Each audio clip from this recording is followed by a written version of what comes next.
Good afternoon, ladies and gentlemen, and I'd like to thank you for coming out this afternoon and welcome you to this press conference to present the statement of preliminary findings and conclusions from the international observers for the 21 June local elections in Albania. Presenting the statement this afternoon will be Ambassador Audrey Glover, who is the head of the election observation mission sent by the OSCE Office for Democratic Institutions and Human Rights, and Stuart Dixon, the head of delegation from the Council of Europe's Congress of Local and Regional Authorities. Now, we will have the opportunity this afternoon for questions from the media after the presentation of the preliminary statement. But before that, with no further ado, please, Audrey.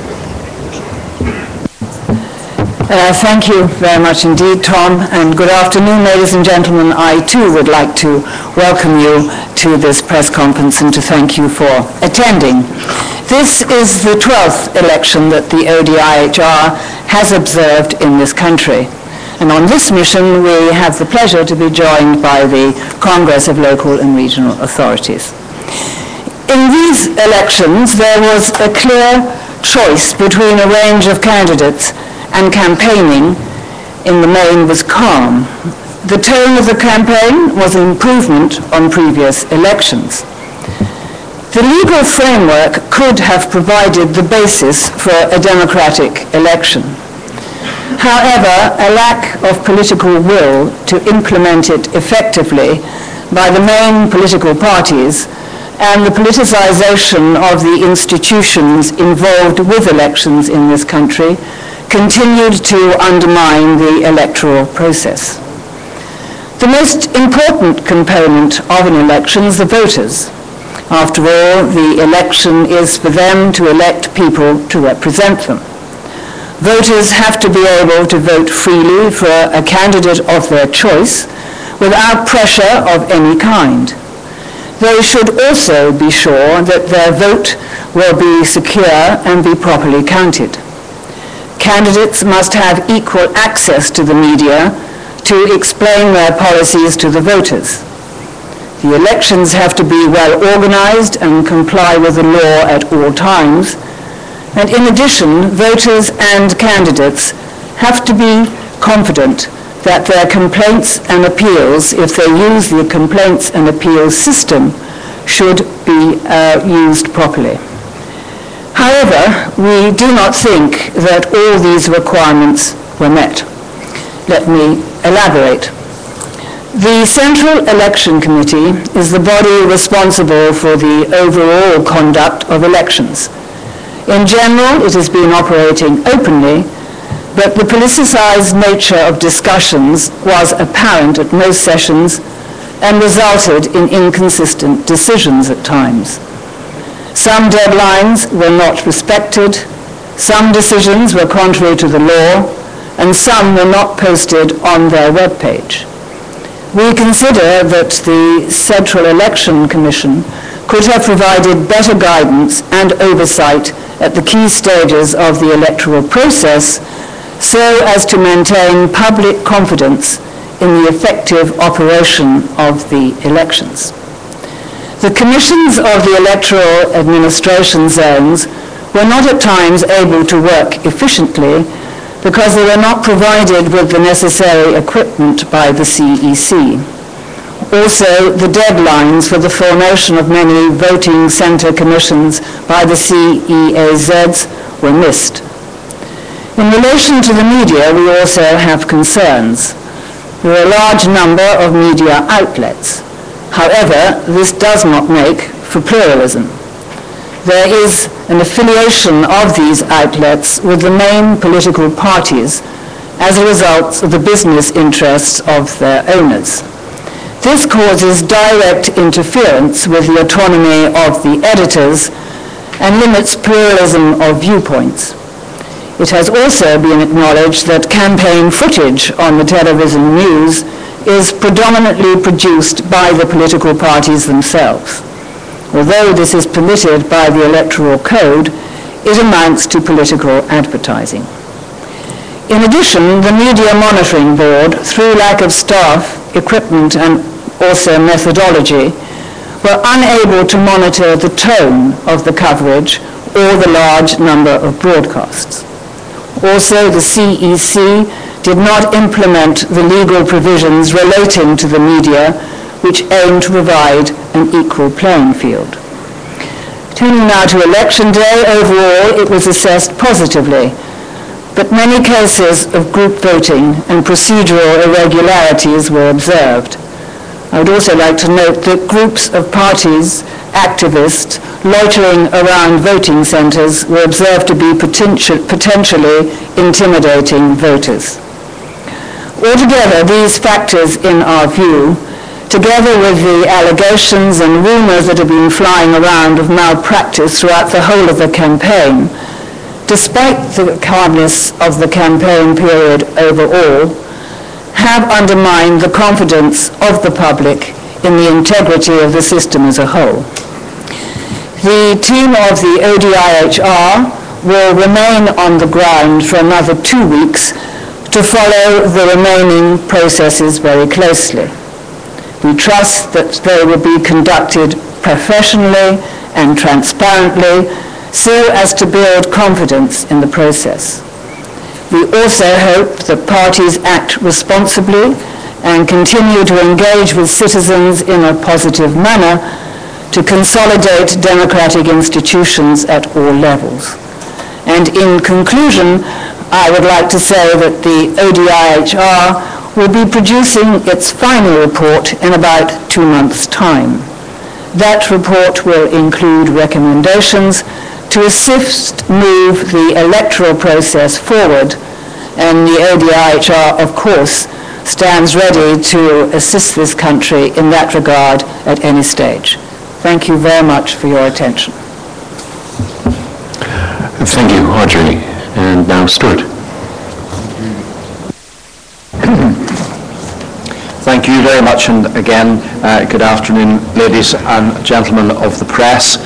Firstly, may I thank you, Ambassador Audrey Glover, and your team from ODIHR Election Observation Mission for the excellent cooperation over the last number of weeks, and for the great support that your long-term observers have provided to Congress delegation here in Tirana and in the regions. Our delegation from the Congress of Local and Regional Authorities included 24 members from 15 member countries of the Council of Europe. On our delegation, there were also 5 members from the EU Committee of the Regions in Brussels, including their spokesperson, Mr. Declan MacDonald, who is here with us this afternoon. As you will be probably aware, the Council of Europe is a Strasbourg-based organisation dealing with democracy, human rights and the rule of law. Albania has been a member since 1995.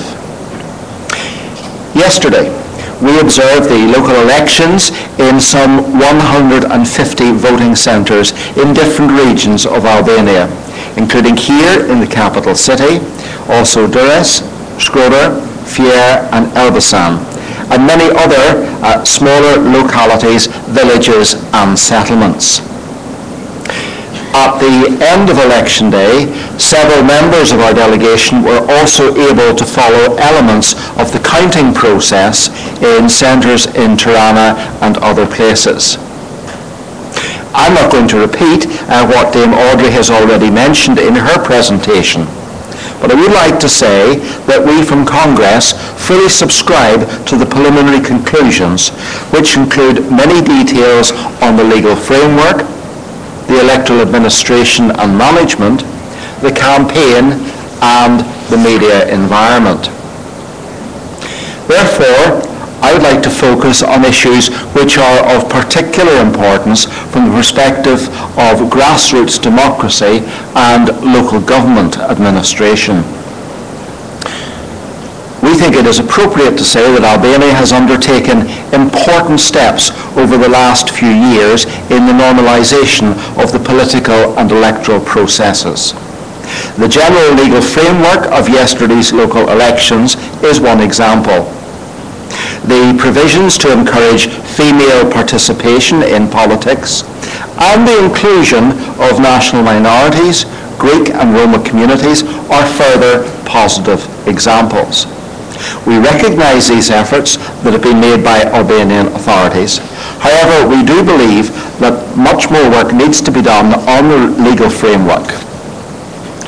Of course, most notable progress was achieved in respect of the campaign environment. With the exception of some incidents yesterday, the campaign was peaceful and civilised. It was, in our preliminary opinion, a normal campaign in terms of European standards. However, there are a number of issues which we from Congress do not consider as conducive to the further process of normalisation in Albania. Firstly, we find it problematic that voter lists, despite efforts to improve the quality, still include some 1 million people living de facto outside Albania. So if on election day, they are entitled to vote in local elections, apart from the risk of electoral fraud and manipulation resulting from this situation, we believe that local issues should be decided by the electorate actually residing in each specific municipality. This is a fundamental question for us, and one which we will continue to work on with Albanian authorities. Secondly, we are worried about reports that we heard on intimidation and pressure on state employees to vote in a certain way, and on threats of dismissal from employment. It's a situation unworthy of a mature or maturing democracy. If, for example, school teachers or other public officials fear to lose their job if they support a candidate or candidature, for example, of an independent contestant, we are convinced in an environment which is characterised by the dominance of two large political camps that a level playing field for independent candidates is crucial for the further progress of the democratic system of checks and balances. The same also applies to reports we received about vote buying and accusations of bribery by members of electoral commissions. This is detrimental to the credibility of the electoral administration and weakens the trust of the population in elections as such. Last but not least, allow me to refer to something which we from Congress of Local and Regional Authorities also found unusual. That is the personal involvement of leading figures, in particular from the two main parties, in local elections. As a consequence, local candidates were largely overshadowed by the national party leaders, and the themes discussed during the campaign were of national dimension and not local importance for the people living in the specific municipalities. We are convinced that there should be a clear distribution of roles and tasks between the different tiers of government in a country. The strengthening of local government institutions is a key to the progress in terms of democratic security, stability, and economic success. Hopefully, the local government reform, which is now underway in Albania, will continue to contribute to a normalisation also in this respect. The Congress of Local and Regional Authorities is ready to assist Albania on this path, and we will monitor very closely how the new map of local government units will be followed up. Decentralisation strategies, delivering real competencies and the necessary financial means for local authorities to deliver for local people.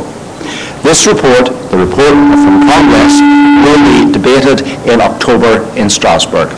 Ladies and gentlemen, can I thank you for being here today, and just to say finally, as far as we're concerned, the proof of the pudding will be in the eating when we analyse this election and see how those who are elected actually perform. Thank you. Thank you, Stuart. All right, we do have an opportunity now for questions from the media. I'll ask you to raise your hands, so we've already got that part down. And we'll just have a microphone brought to you.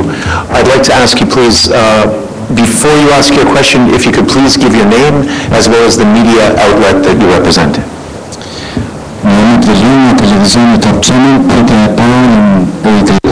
Mohamed Valio from Top Channel. The first question is to Ambassador Glover. Channel B.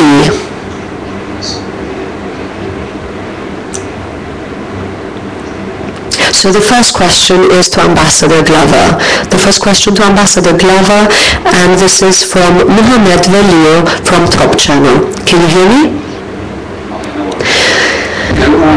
Dear Ambassador Glover, was Albania able to, through these elections, achieve a higher standard as compared to the previous local elections in 2011? And the second question goes to Mr. Dixon.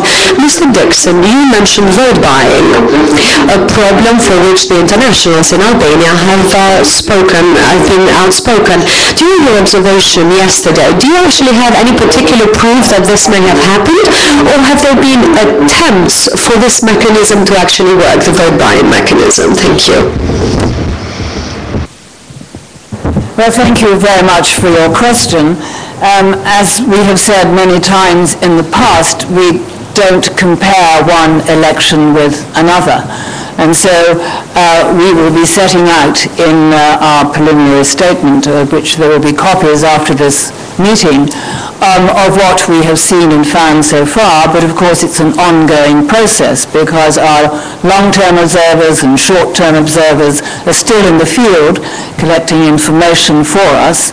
And of course, as I said, in about 2 months' time, there will be a final report. And then it is for you to make an assessment between the two, should you wish. But it's our job to comment on what we have seen and followed in this particular election. Thank you.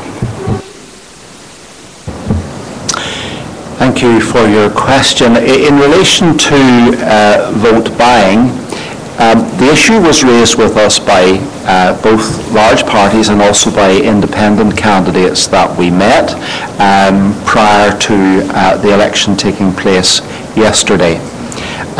Those accusations included financial payments, delivery of food in particular areas, and also the taking away of identity cards for a sum of money and hopefully returning them at some stage after last evening. All of these came in the form of accusations. However, when we analyse what our observers saw yesterday, we will take those accusations into consideration along with the evidence that we saw on the ground. Much of it goes back to the issue of large numbers of people coming and going, and I think as Audrey said, loitering around polling stations, which certainly gave the impression of a well-organised campaign to ensure that people's supporters were present at the polling stations. Nothing wrong with that at all, but it just, in the atmosphere of accusations of buying votes, is something which we will be analysing carefully in the follow-up report which we will be presenting in Strasbourg in October.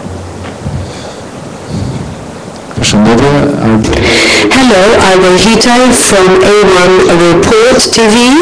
I have a question to both Ambassador Glover but also to Mr. Dixon when it comes to the counting. Do you think it is normal that even though almost 15 hours have passed now from the closing of E-Day and voting, Albania has yet to count even 60% of the ballots? Is this going to be reflected in your reports? Thank you. Sorry. We comment on the voting and the counting, but it's very much up to a country itself as to what system it uses for counting, and if it takes that time, then it takes that time, but it is something that we will be looking at and seeing as the time goes by. Indeed, I entirely agree with those comments. For us, it's not about the length of time, it is about the trust and the accuracy of the count that is important. And different countries do it differently. In my part of the United Kingdom, proportional representation counts can last up to 3 days. So the length of time is not unusual. The important thing is the accuracy and the confidence that it inspires in those who have actually voted.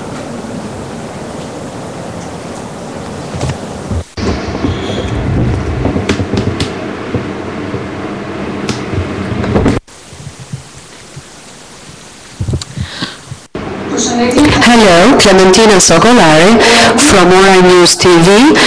My two questions are to Ambassador Glover. The first question is, I would like to go back to election standards. Mrs. Glover, if you would be kind enough to give us a comparison as to whether in our country we met the standards insofar as election standards are concerned in the region. So a comparison between Albania and countries elsewhere in the region. And the second question about the counting process. Madam Glover, do you think that we can have technicians rather than people that are elected in the counting process, because we've noticed now that it takes a long time? Thank you.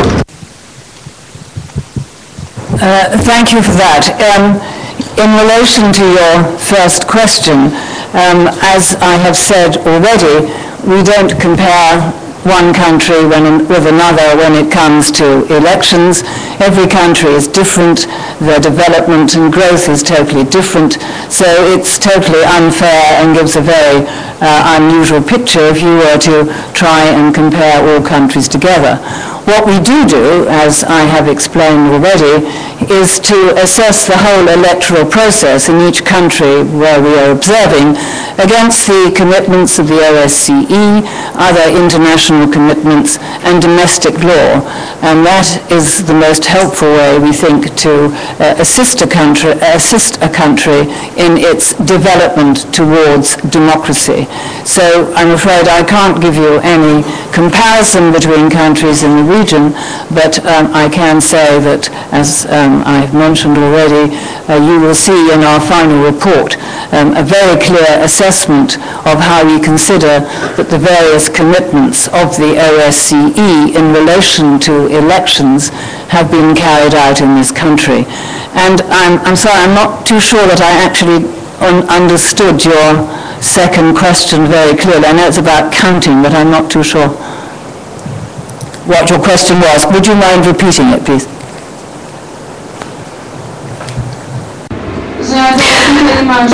Dear Marjorie, my question is, do you think that the administration of the vote should be changed from a political one to a technical one?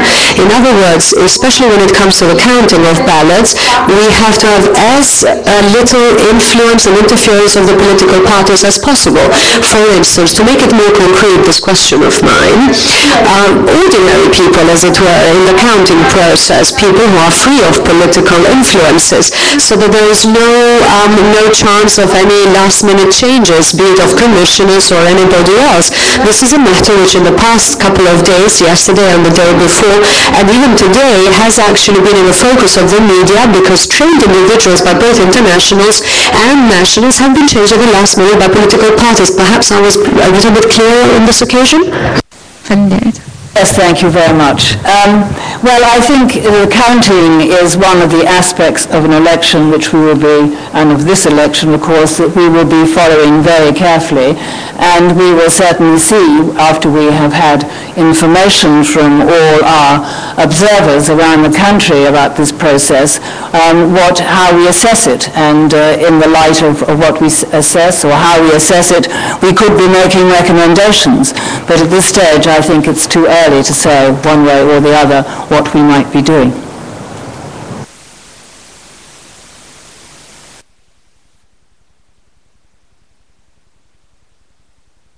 Do we have any other questions? All right then, as has already been mentioned, the preliminary statement of findings and conclusions that we are presenting today can be found on the table on your way out here, as well as the press release that provides kind of a précis of that. Again, thank you for being with us this afternoon, and I enjoy the rest of the day.